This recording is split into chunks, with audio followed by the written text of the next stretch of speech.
Hello दोस्तों, Urjit academy में आपका एक बार पुनः स्वागत है। आज हम बात करने वाले हैं मध्य प्रदेश के प्रमुख राजवंशों के पार्ट 2 के बारे में। दोस्तों, कल हमने पार्ट 1 बात किया था, आज हम पार्ट 2 के बारे में बात करेंगे। दोस्तों, जैसा कि मैंने आपको बताया था कि मध्य प्रदेश में जो प्रमुख राजवंश हैं उसके 3 वीडियो अपलोड किए जाएंगे उर्जित जीएस अकेडमी में। ये भाग दूसरा है, तीसरा भाग अभी शेष बचा हुआ है। दोस्तों, काफ़ी महत्वपूर्ण है और अक्सर इससे प्रश्न प्रीवियस ईयर में आए हुए हैं, साथ ही साथ आगे वाले जो एग्ज़ाम हैं उसमें भी आने की प्रबल संभावना है। तो चलिए दोस्तों, हम लोग शुरू करते हैं। दोस्तों, अभी तक जिन्होंने चैनल को सब्सक्राइब नहीं किया है वो चैनल को सब्सक्राइब करें, साथ ही साथ बेल आइकन को जरूर प्रेस करें जिससे मेरे द्वारा बनाए गए वीडियो का अपडेट आपके पास तुरंत पहुंचे। तो चलिए दोस्तों, हम लोग शुरू करते हैं। दोस्तों, कल हमने बात की थी मालवा के परमार वंश की बात की थी और साथ ही साथ हमने बात की थी चंदेल वंश की। तो दोस्तों, आज हम बात करने वाले हैं बघेल वंश के बारे में। दोस्तों, काफ़ी महत्वपूर्ण है।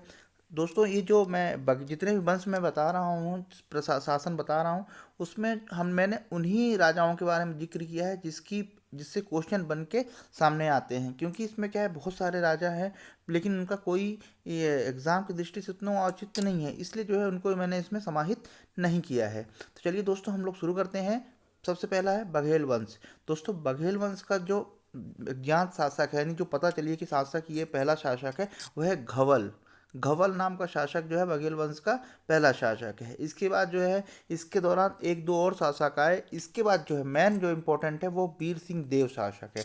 तो दोस्तों, वीर सिंह देव ने जो है दिल्ली के सुल्तान सिकंदर लोधी से जो है मित्रता स्थापित की। दोस्तों, इस टाइप के प्रश्न बनते हैं कि बघेल वंश में किस शासक ने जो दिल्ली के सुल्तान है सिकंदर लोधी के साथ मित्रता स्थापित की, तो वह है वीर सिंह देव। तो दोस्तों, इस टाइप की चीज़ें जो है हमें, इस टाइप के क्वेश्चन हमें याद रखना है, ठीक है। इसके बाद जो तीसरा है, जो तीसरा पॉइंट है, वीर सिंह देव ने ही जो है 1515 में गोंड शासक जो है अमान दास को शरण दी, ठीक है।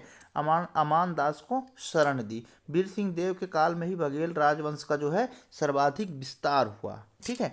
यानी यहाँ पर जो है महत्वपूर्ण ये है कि वीर सिंह देव ने दिल्ली सुल्तान सिकंदर लोधी के साथ मित्रता स्थापित की, साथ ही साथ जो गोंड शासक थे अमान दास, उनको शरण भी दी।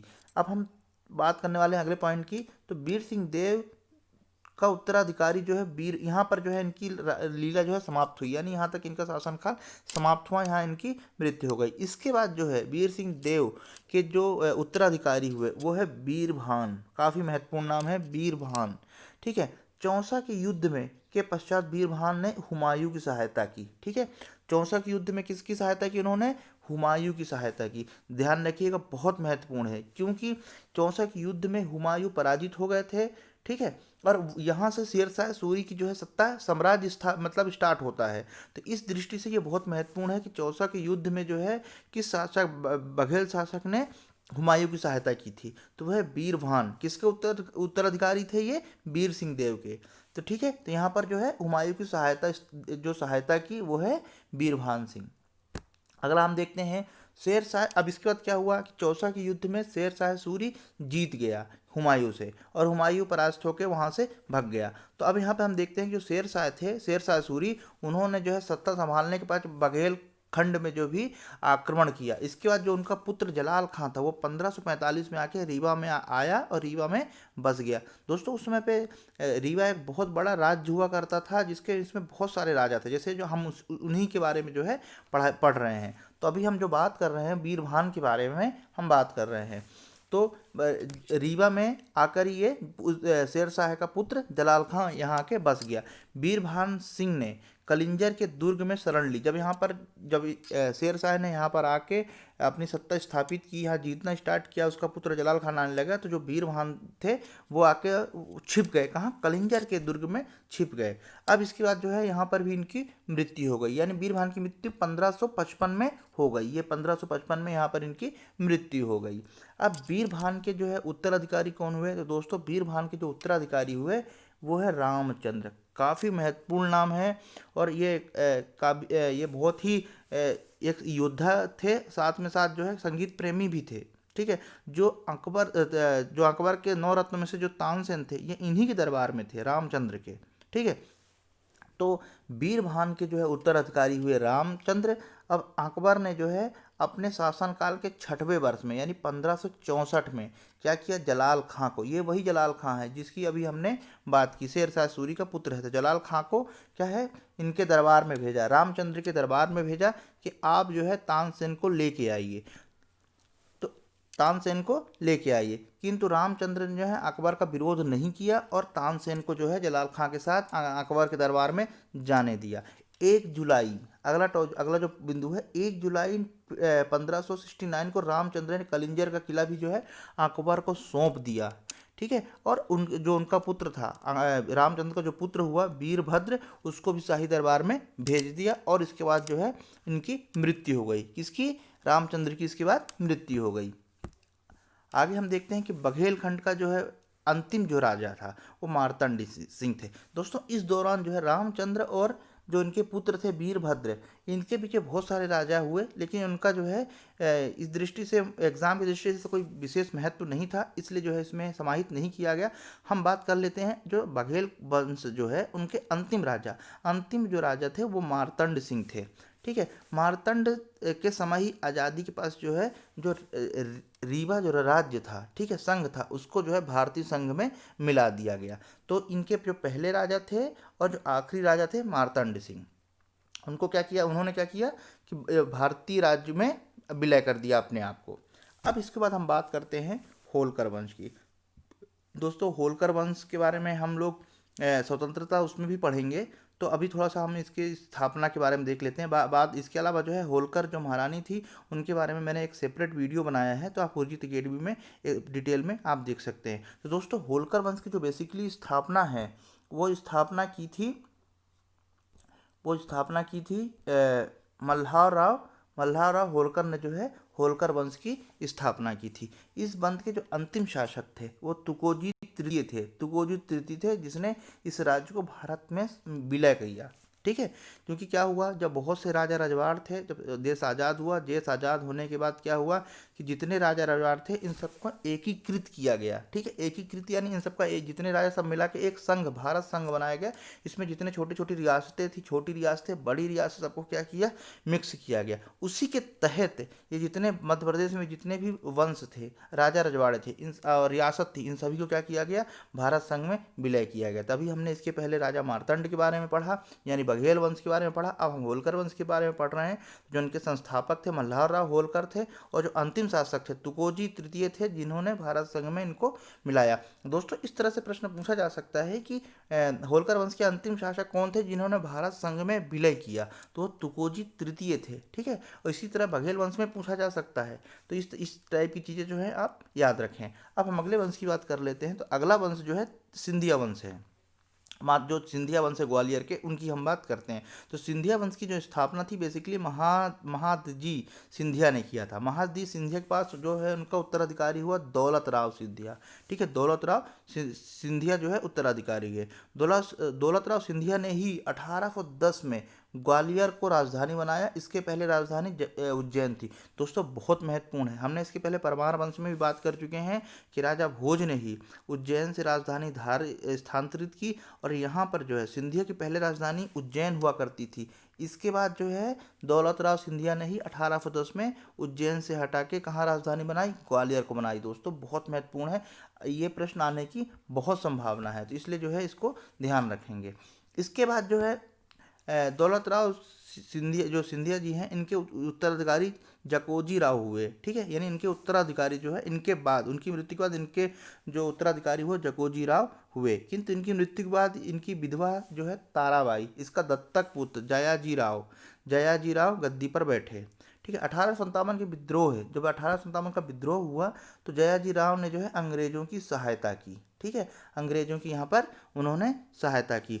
दोस्तों मैंने फेसबुक के माध्यम से एक प्रश्न पूछा था कि 1857 की क्रांति के विद्रोह में किन किन राजवंशों ने या राजाओं ने अंग्रेजों का साथ दिया। तो दोस्तों 3 राजा हैं, मैंने ऑप्शन में 2 ही दिए थे, पर एक आप और याद रखिएगा कि एक हैं सिंधिया, ग्वालियर के सिंधिया, दूसरा भोपाल के जो है बेगम, और जो तीसरे थे वो राजा के रीवा जो राज्य था, ठीक है, उनके जो है उनके भी राजा जो है जिन्होंने सहायता की किसकी, अंग्रेजों की।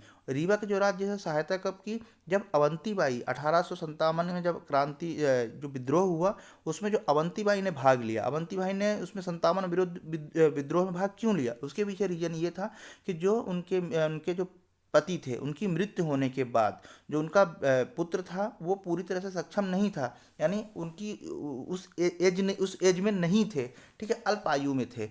तो फिर क्या हुआ, अवंतीबाई ने क्या शासन संभाला, लेकिन इन्होंने क्या किया, अंग्रेजों ने उसको अपने अधिकार में ले लिया और वहाँ पर क्या हुआ, गढ़ा मंडला क्योंकि रानी थी तो वहाँ पर एक तहसीलदार नियुक्त किया। इसी से जो है क्रोधित होकर रानी अवंतीबाई ने क्या किया, 1857 में भाग लिया। तो जो वहाँ के जो अंग्रेज थे, ठीक है, बार्डन जो अब उस समय पे जो उस क्षेत्र का हेड थे अंग्रेज, बार्डन ने क्या कि एक बार अवंतीबाई ने बार्डन को परास्त कर दिया, माफ़ी मांगने के लिए उन्होंने मजबूर कर दिया, किंतु बार्डन ने क्या किया, रीवा राज्य से सहायता लेके दोबारा आक्रमण किया अवंतीबाई पे, और इस तरह से क्या हुआ, इस तरह से अवंतीबाई मारी गई, यानी उन्होंने आत्महत्या कर ली, अपना कटार से अपने आप को घोंप के शहीद हो गई। तो दोस्तों तीन मैंने आपको इसलिए एक्सप्लेन किया कि आपको याद रहे, तीन ऐसे राजवंश थे जिन्होंने अंग्रेजों की 1857 में अंग्रेजों की सहायता की।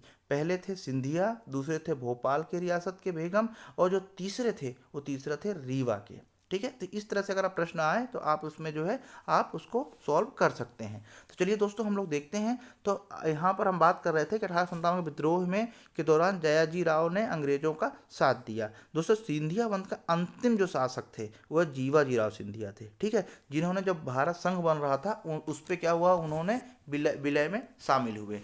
अब 1848 में दिल्ली में मध्य भारत के जितने राजाओं थे, ठीक है, मध्य सम्मेलन हुआ। तो मतलब जितने मध्य प्रदेश में जितने छोटी मोटी रियासतें थी, 25 बड़ी रियासतें थी, इसके अलावा ग्वालियर, इंदौर और मालवा के सब मिला के जो है एक बनाया गया। उसकी शपथ किसने ली, सिंधिया जी ने ली, ठीक है। चलिए हम आगे देख लेते हैं। अब हम बात कर लेते हैं थोड़ा सा भोपाल रियासत के बारे में। दोस्तों काफ़ी महत्वपूर्ण है। तो भोपाल जो है, भोपाल राजा भोज के राज्य का माने क्षेत्र का भाग उस समय पे हुआ करता था, ठीक है। मैंने जब परमार वंश पढ़ाया था तो उसमें बताया था कि जो भोपाल की स्थापना थी, भोपाल राज्य की जो स्थापना थी, बेसिकली जो है राजा भोज ने ही स्थापित किया था। यहाँ बड़ा तालाब जो है, या भोजपुर के हम जो रायसेन जिले के अंदर आता है शिव मंदिर की बात करें तो वो भी जो है उन्होंने ही निर्माण किया था। तो दोस्तों भोपाल राजा भोज के राज्य का भाग रहा है। बाद में भोपाल रियासत की नींव, मतलब नवीन जिसे बोलते हैं आधुनिक भोपाल रियासत की जो है नींव रखी किसने, दोस्त मोहम्मद खां। ये एक अफगान थे और मुगल के जो है उसमें थे, सेना में थे ये, ठीक है। दोस्त मोहम्मद खां जो है एक अफगान थे। और कहाँ, ये प्रश्न पूछा गया है दोस्तों, व्यापम में प्रश्न पूछा गया है कि दोस्त मोहम्मद खां कहाँ के थे, तो वो अफगान के थे और उन्होंने ये भोपाल रियासत की स्थापना की। तो दोस्त मोहम्मद खां पहले मुगल सेना में थे और 1715 में क्या हुआ, वो भोपाल के देवरा चौहानों से जगदीशपुर का इलाका उन्होंने लड़के छीन लिया और उसको इस्लाम नगर नाम दिया और उसको अपनी उन्होंने राजधानी बना लिया, ठीक है। भोपाल रियासत की सबसे बड़ी विशेषता थी कि यहाँ पर जो 4 पीढ़ियों से, ठीक है, यानी 1 2 3 4 पीढ़ियों से लगातार बेगमों का शासन रहा है, ठीक है। काफ़ी बार पूछा गया है कि भोपाल में सबसे पहली शासिका भोपाल की कौन सी बेगम थी, तो आपको चारों बेगम के नाम याद होना चाहिए। सबसे पहली महिला शासिका बेगम थी वो कुदसिया बेगम थी, ठीक है। कौन सी बेगम थी, कुदसिया बेगम थी। इसके बाद जो है अगली है, इसके बाद इनकी इकलौती संतान, इन्हीं की संतान, ठीक है। मैंने जैसा ही कहा कि मैंने नीचे बताया कि भोपाल रियासत की मुख्य विशेषता यह है कि यहाँ पर 4 पीढ़ियों, मतलब उनकी पुत्री या बेटा या उनकी संतान, फिर इसके बाद जिस तरह पीढ़ी दर पीढ़ी जो शासन करता है, मैं उसकी बात कर रहा हूँ। तो लगातार 4 पीढ़ियों तो बेगमों का शासन रहा है। तो सबसे पहले जो शासन किया कुदसिया बेगम ने किया, सबसे पहली महिला शासक बनी कहाँ, भोपाल की। इसके बाद इनकी इकलौती संतान किसकी, कुदसिया बेगम की इकलौती संतान सिकंदर बेगम, कौन हुई, सिकंदर बेगम। फिर शाहजहां बेगम और फिर अंतिम में हुई सुल्तान जहां बेगम, ठीक है। एक बार मैं फिर रिपीट करता हूँ, कुदसिया बेगम, सिकंदर बेगम, शाहजहां बेगम और अंतिम में सुल्तान जहां बेगम। भोपाल में नवाबी शासन जो है 1949 तक चला, यानी जो ये शासक नवाब लोग रहते थे, रियासत थी 1949 तक रहा। लेकिन 1 जून 1949 को भोपाल जो है इसमें विलय कर दिया गया, ठीक है दोस्तों, जितनी रियासतें थीं पूरी भारत की किस तरह से विलय हुआ, इन सब के बारे में मैं एक अलग से वीडियो बनाऊंगा, बहुत इंटरेस्टिंग है। और इसमें आप लोगों को बहुत सारे तथ्य जानने को मिलेंगे, शायद आपको पता भी होंगे और कुछ चीज़ें नहीं भी पता होंगी तो भी आपको इसमें जानने को मिलेंगे, काफ़ी महत्वपूर्ण है ये। तो विलय से रिलेटेड मैं एक बहुत ही जल्द, अभी मध्य प्रदेश चल रहा है, जैसे ही मध्य प्रदेश का टॉपिक खत्म होगा हिस्ट्री स्टार्ट होगा, और बहुत जल्द हिस्ट्री स्टार्ट होगा, जिससे मैं उन सारी चीज़ों को जो है मैं आपके सामने रखूंगा। तो 1 जून 1949 को जो है ये भोपाल रियासत भारत में विलय हो गया, भारत संघ में विलय हो गया। दोस्तों जो ये 1/49 है, ये प्रश्न पूछा गया है दोस्तों, बहुत महत्वपूर्ण है ये। 1 जून 1949 भोपाल रियासत कब भारत संघ में विलय हुआ था? 1 जून 1949 को हुआ। 1857 के विद्रोह के समय भोपाल रियासत की शासिका सिकंदर बेगम ने, जो तीसरी है कुदसिया बेगम की जो संतान थी, सिकंदर बेगम ने ही अंग्रेजों का साथ दिया था। ठीक है, तो वहां पर किसने साथ दिया था? जयाजीराव सिंधिया ने। और यहाँ पर जो किसने साथ दिया? सिकंदर बेगम ने साथ दिया। और इसके बाद किसने साथ दिया था? रीवा राज्य के सैनिकों के माध्यम से जो है वार्डन ने अवंतीबाई को हराया था। ठीक है, तो इस तरह से मध्य प्रदेश के 3 रियासतों ने अंग्रेजों का 1857 में साथ दिया था। देखिए, कुदसिया बेगम, सिकंदर बेगम, शाहजहां बेगम और अंतिम थी सुल्तान जहां बेगम, जिसमें सिकंदर बेगम जो सेकंड नंबर की थी, उन्होंने अंग्रेजों का साथ दिया था। ठीक है, अब अंग्रेजों का साथ कैसे दिया था सिकंदर बेगम ने? एक्चुअली हुआ क्या था कि जब 1857 क्रांति थी तो शहादत खां जो महू के थे, उन्होंने हथियार उठा लिए 1857 के उसमें, और जो सेना थी अंग्रेजों की उस पर जो है वार करने लगे, उन पर हमला कर दिया। तो जो तत्कालीन जो वहाँ होलकर के राजा थे, उन्होंने जो है प्रत्यक्ष रूप से यानी सीधे मना कर दिया अंग्रेजों को कि हम तुम्हारी सहायता नहीं करेंगे। ध्यान रखिएगा दोस्तों, अंग्रेजों की सहायता जो है 1857 क्रांति में इन होलकर ने नहीं की थी। ठीक है, तो होलकर ने क्या किया? विद्रोहियों का साथ दिया, यानी शहादत खां जो 1857 क्रांति के पक्ष में लड़ रहे थे भारत की तरफ से, उनका उन्होंने साथ दिया। तो उस स्थान पे क्या था? बहुत सारे अंग्रेज जो है, जो अंग्रेज अधिकारी थे, वो इकट्ठे थे। कहाँ इकट्ठे थे? इंदौर में।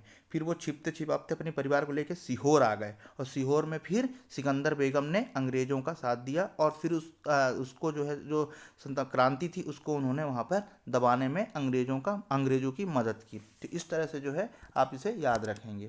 इसके बाद हम देख लेते हैं मध्य प्रदेश में 1857 के विद्रोह। दोस्तों अभी रियासतों से संबंधित प्रश्न जो है ये मेन रियासतें थी। अब जो भाग तीसरा आएगा उसमें जितनी रियासतें थे शुरू से लेके, चाहे गुप्त वंश हो, खिलजी वंश हो, सारे वंश जो मध्य प्रदेश में जो इंपॉर्टेंट पॉइंट्स हैं, उनको एज अ फैक्ट के रूप में जो थर्ड पार्ट आएगा मध्य प्रदेश की रियासत संबंधी, जो तीसरा भाग आएगा, उसमें सब चीज़ को जो साथ में समाहित कर दिया जाएगा। और इसके अलावा जो 1857 क्रांति के कुछ और जो इसके अलावा छूटे हुए भाग होंगे, वो भी उसमें समाहित होंगे। तो चलिए दोस्तों, हम अभी देखते हैं मध्य प्रदेश के 1857 क्रांति के विद्रोह है। तो दोस्तों जो विद्रोह हुआ ये मध्य प्रदेश में हुआ 3 जून 1857 को नीमच से स्टार्ट हुआ। ठीक है, नीमच जो शहर है, मंदसौर नीमच जो पश्चिमी क्षेत्र में जो है लगा हुआ है राजस्थान बॉर्डर से, तो 3 जून मध्य प्रदेश में इसकी शुरुआत हुई। 3 जून 1857 में पैदल तथा घुड़सवार टुकड़ियों ने रात्रि 9 बजे जो है विद्रोह किया। ठीक है, इसके बाद जो दूसरा है ग्वालियर में कब हुआ? तो दोस्तों 14 जून को, 14 जून 1857 के निकट जो मुरार की छावनी में जो है ये विद्रोह स्टार्ट हुआ। ये सारे पॉइंट बहुत महत्वपूर्ण है। अगर उन्होंने पूछ लिया ग्वालियर में कब हुआ, तो आप ग्वालियर में बता पाएंगे, स्टार्ट कब हुआ बता पाएंगे, या महाकौशल में कब हुआ। ठीक है, इस तरह से आप, मैंने इसलिए तारीख वाइज दिया है जिससे कि आपको समस्या ना आए और आप बहुत ही आसानी से एग्ज़ाम हॉल में इस पेपर को सॉल्व कर पाएँ। तो दोस्तों 3 जून 1857 को नीमच में स्टार्ट हुआ 1857 क्रांति का विद्रोह। फिर ग्वालियर में 14 जून को स्टार्ट हुआ, और 18 जून को महाकौशल में यह विद्रोह स्टार्ट हुआ। 1857 के विद्रोह में रानी दुर्गावती के जो वंशज थे, साकिर शाह है, उनके पुत्र गढ़ा मंडला में स्वतंत्रता के लिए उन्होंने तलवारें उठाई। ठीक है, प्रश्न पूछा जा सकता है कि दुर्गावती के वंशज कौन थे जिन्होंने 1857 क्रांति में विद्रोह किया? तो साकिर शाह थे। कौन थे? साकिर शाह और उनका पुत्र। अब कहाँ उन्होंने लिया? मंडला, गढ़ा मंडला में। ठीक है, जहाँ की रानी अवंतीबाई थी। 20 जून 1857 को शिवपुरी में विद्रोह भड़का। अगर शिवपुरी ना आके यहाँ नरवर आ जाए, नरवर, ठीक है, अगर आ जाए तो आप ध्यान रखिएगा, इसका 2 नाम है, शिवपुरी के 2 नाम है। जैसे उज्जैन का एक नाम है अवंतिका, मंदसौर का नाम है, मैं आगे भी आपको बताता हूँ मंदसौर का क्या नाम है, दिसपुर। ठीक है, मंदसौर का नाम है दिसपुर। उसी प्रकार शिवपुरी का नाम है नरवर। तो 20 जून 1857 को जो है शिवपुरी से स्टार्ट हुआ। इन 3 जून को नीमच से, 14 जून को ग्वालियर से, 18 जून को महाकौशल से, और 20 जून को शिवपुरी से। इसके बाद हम देखते हैं 1 जुलाई 1857 को जो शहादत खां और भागीरथ के नेतृत्व में इंदौर में विद्रोहियों ने सेना पर हमला कर दिया, जिसमें विद्रोह होलकर ने भी जो है विद्रोहियों का ही जो प्रत्यक्ष रूप से साथ दिया। इंदौर में विद्रोहियों के हमले के दौरान कई अंग्रेज मौजूद थे, अंग्रेज जो अधिकारी मौजूद थे, किंतु वहाँ से वो सीहोर चले गए और भोपाल की बेगम सिकंदर ने जो है, यानी सिकंदर जो बेगम थी, कुदसिया बेगम की जो संतान थी, मतलब उनकी उत्तराधिकारी थी, उन्होंने जो है अंग्रेजों का सहायता किया और दबा दिया। इसी समय 1857 के समय ही दिल्ली में, बहुत महत्वपूर्ण है दोस्तों, 1857 के समय ही दिल्ली के शहजादे हुमायूं ने, ठीक है, मंदसौर में जाकर बनावती, मेवाती और सिंधिया की कुछ सेनाओं के साथ क्या सहायता लेकर एक स्वतंत्र राज्य की स्थापना की और फिरोज शाह के नाम से मंदसौर का राजा बन गए। कौन? शहजादे हुमायूं, 1857 की क्रांति में, ठीक है। तो इसमें पूछा जाता है कि शहजादे हुमायूं ने किस जगह पे जो है जाके फिरोज शाह के नाम से बन गए, उन्होंने राजा बन गए, तो वो है मंदसौर जिला, मध्य प्रदेश का मंदसौर जिला। आगे हम देख लेते हैं 22 मई को लक्ष्मीबाई, 22 मई 1857 को लक्ष्मीबाई और हीरोज जो अंग्रेज का सेना का अध्यक्ष था उसके बीच कल्पी में युद्ध हुआ। जो रानी थी वो बुरी तरह से परास्त हुई और पकड़े जाने के डर से उन्होंने अपनी अंगरक्षिका कटार लेकर स्वयं जो है शहीद हो गई। उनकी जो अंगरक्षक थी वो गिरधारी बाई, सॉरी झलकारी बाई थी। बहुत महत्वपूर्ण है, झलकारी बाई और गिरधारी बाई दोनों में बहुत कन्फ्यूज़न होता है, तो दोनों में यहाँ ध्यान रखिएगा। झलकारी बाई लक्ष्मीबाई की सहायिका या अंगरक्षिका थी। लक्ष्मीबाई और झलकारी बाई दोनों की जो समाधि है दोनों ही कहाँ है? ग्वालियर में है। ये आप लोग याद रखिएगा, ये प्रश्न पूछा गया है। एक एक शब्द जो मैं बोल रहा हूँ इनसे संबंधित अगर आप प्रीवियस ईयर के पेपर देखेंगे सारे प्रश्न जो है पूछे गए हैं। अगला हम देखते हैं जो तात्या टोपे थे वो भी जो है अंततः पकड़े गए। वो जब रानी लक्ष्मीबाई का उन्होंने साथ दिया था युद्ध में, लेकिन वो भाग निकले और फिर जो है सिंधिया के किसी सामंत मान सिंह ने क्या हुआ, उनको गिरफ्तार करवा दिया और शिवपुरी में उनको फांसी दे दी गई। 1857 के विद्रोह में मंडला तथा गढ़ा रामगढ़ में रानी अवंतीबाई ने भी भाग लिया, ठीक है। 1857 विद्रोह में अवंतीबाई और बार्डन के मध्य युद्ध हुआ। बार्डन रीवा राज्य की सैन्य सहायता से युद्ध में जीत गए और उन्होंने और रानी परास्त हो गई और अपनी अंगरक्षिका गिरधारी बाई से जो है कटार लेके अपने आप को अपनी आत्महत्या या कर शहीद हो गई और गिरधारी बाई ने भी जो है यही किया था। इस तरह से दोस्तों जो है ये समाप्त हुआ। काफ़ी महत्वपूर्ण टॉपिक था और ये सारी चीज़ें जो है अभी थर्ड पार्ट में जो बचे हुए हैं उनको फैक्ट के रूप में लेके आऊँगा। काफ़ी महत्वपूर्ण है, आप 1 से 2 बार वीडियो देखेंगे तो आपको सारी चीज़ें क्लियर हो जाएंगी। चलिए हम अगला देखते हैं, मध्य प्रदेश में कुछ प्रमुख अभिलेख देखते हैं। तो दोस्तों अभिलेख होता क्या है? तो दोस्तों अभिलेख क्या होता है कि पत्थर या कठोर धातु में ऐसे अपेक्षाकृत कुछ कठोर सतहों पर जो उत्कीर्ण किए जाते हैं, लिखे जाते हैं। जैसे ये एग्जाम्पल तौर पे ये देखिए, मैंने इसलिए इस इमेज को रखा है जिससे आप समझ पाएँ। देखिए ये पत्थर पे कुछ चीज़ें लिखी गई हैं, उसी को ही अभिलेख कहा जाता है, ठीक है। इससे पुराने ज़मानों में पता चलता था कि वहाँ पर इस अभिलेख के बारे में मिलता है, जानकारी मिलती है, तो ये जो है अभिलेख है। देखिए कठोर पत्थर पे जो है कुछ जिसमें जानकारियाँ लिखी गई हैं, ठीक है, इसे ही अभिलेख कहा जाता है। तो अगर हम इसको परिभाषा के तौर पर देखें तो अभिलेख पत्थर या धातु जैसी अपेक्षाकृत कठोर सतहों पर उत्कीर्ण किए गए पाठन सामग्री को, यानी जिसे हम पढ़ सकते हैं, यानी पत्थर या कठोर धातु पे हम ऐसी कुछ चीज़ लिखें जिसे हम पढ़ सकते हैं, ठीक है, पाठन सामग्री को ही अभिलेख कहा जाता है। अब देखते हैं पहला मंदसौर अभिलेख। मंदसौर का पुराना नाम दसपुर था। ये जो शायद इसमें अधूरा आया है इसको आप थोड़ा सा मिस कर देंगे, मैं अगले उसमें जो है इसमें इसके बारे में और बताऊंगा। अपन सबसे पहले देखते हैं सुपिया उल्लेख। सुपिया उल्लेख बेसिकली रीवा जिले से प्राप्त हुआ। दोस्तों बहुत महत्वपूर्ण है, पूछा जा सकता है कि सुपिया अभिलेख कहाँ प्राप्त हुआ, तो रीवा जिले के सुपिया नामक स्थान पर यह लेख मिला। ये गुप्तों की वंशावली घटोच कच्छ के समय मिलती है, ठीक है। ये गुप्त वंश के जो है घटोच कच्छ ही कहा जाता है, यानी गुप्त वंश को दो भी घटोच गच्छ भी कहा जाता है। जिसमें क्या है गुप्तों की जो है वंशावली के बारे में जानकारी मिलती है। ये सुपिया लेख बेसिकली रीवा के सुपिया जगह से प्राप्त हुआ। एरण तोरमाण का बराह प्रतिमा एरण अभिलेख व मिहिर कुल का ग्वालियर अभिलेख हूणों की जानकारी को दर्शाता है, ठीक है। एरण अभिलेख क्या दर्शाता है कि तोरमाण का जो बहार प्रतिमा है एरण में, एरण कहाँ है दोस्तों? सागर में है अभिलेख। और मिहिर कुल का ग्वालियर अभिलेख हूणों की जानकारी को दर्शाता है। तुमैन अभिलेख, यह अभिलेख गुना जिले से प्राप्त हुआ है। तुमैन अभिलेख कहाँ से प्राप्त हुआ है? गुना जिले से। सांची अभिलेख, यहाँ से प्राप्त अभिलेख गुप्त सावंत 131 से 445 ईस्वी का है। इसमें हरि स्वामिनी द्वारा यहाँ के आर्य संघ को धन का दान दिए जाने का जिक्र किया गया है। तो दोस्तों इस तरह से जो है मध्य प्रदेश में जो राजवंश है उनका पार्ट 2 समाप्त हुआ। काफ़ी महत्वपूर्ण टॉपिक था। उम्मीद करता हूँ आप लोगों को बहुत अच्छी आपके लिए बहुत ही लाभकारी होगा और आप इससे बहुत ही अच्छी तरह लाभान्वित भी हुए होंगे।